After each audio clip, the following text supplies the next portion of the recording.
It's Dena Amy Kaplan. I've been suffering with depression, anxiety, PTSD, insomnia, PMDD, a whole ADHD, like a whole array of mental illness conditions. And it's been a really big journey. I was diagnosed when I was about 16, and yeah, my mental health has been probably the biggest challenge that I've dealt with in this lifetime. The time that I realized that I really needed to look after my mental health was after I had been touring the world, playing festivals and living on a tour bus and just doing incredible things with my career, but my mental health was really struggling. I was having panic attacks, I wasn't sleeping, I was having severe depression where I was just almost catatonic, and I was needing to use things outside of myself to manage, like, using and abusing different medications and pills, and it was a really rock bottom bad place to be. And I flew back to Australia and I went home to my parents and I said, I need help.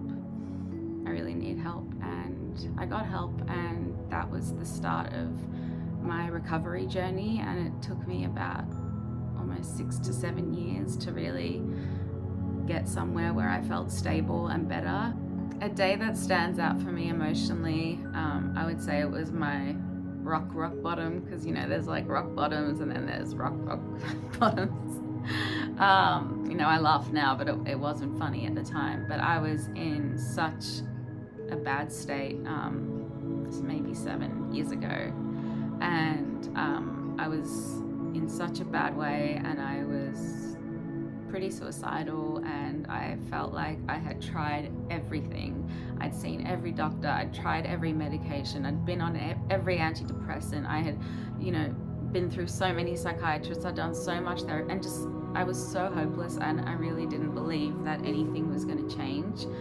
And I drank a lot of alcohol, and I'm not a drinker, but I drank myself to, basically I didn't want to wake up, and I just drank to the point where I was completely blacked out and unconscious, and my housemate at the time had to call the paramedics and the CAT team, and I remember waking up in hospital, and I have never felt worse in my life. Like the sickness and the hangover and the shame and the despair, and now I look back at that with empathy and compassion, but in the moment I just felt so much shame and guilt and despair and disgust, and it was just such a dark time, and that was my rock bottom. And I just said to myself, I can't live like this anymore. There's got to be another way, and I'm gonna keep fighting, and I'm gonna find a solution. There's got to be something. And so my experience has been like this, and it's been a roller coaster ride, and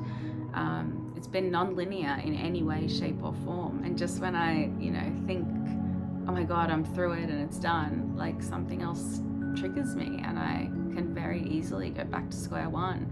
So I think having that awareness is really an important thing, and it means that I never take the good days for granted, ever, because I don't know, when it's going to get bad again, and I know that it's non-linear, and I know that I'm not better or fixed. It's a condition I live with for the rest of my life, and I have to treat it, and it has to be my number one priority, because without health and without mental health, I don't have anything. I don't have a career, I don't have my family, I don't have my daughter, I don't have my life. And how we handle it, I think that's where, the grace is, and that's where the important stuff is. And I think that's where something like the Mind app really comes into practice, because it's all about having tools. It's all about having practical tools to help you through, get one day at a time. I think something important to say is that your mess is your message. And this is kind of my mantra.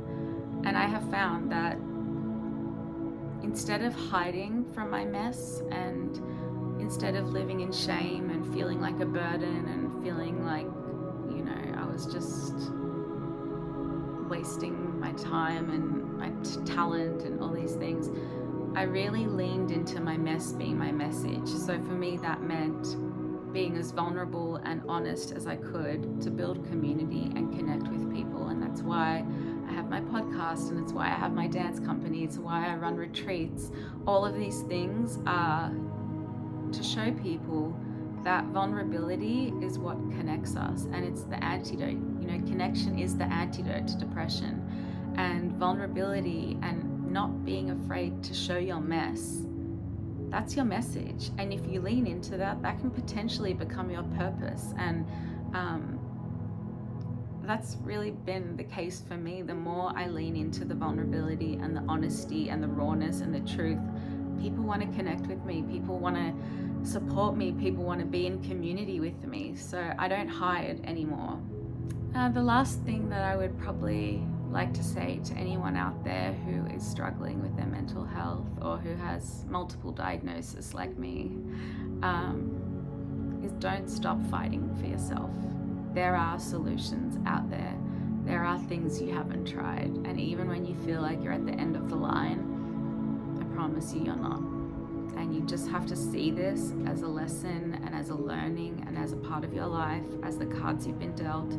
Find acceptance around it, surrender to it, and just lean into finding your village, finding professional support, having amazing tools, using things like the Mind app to help you, and really not giving up on hope.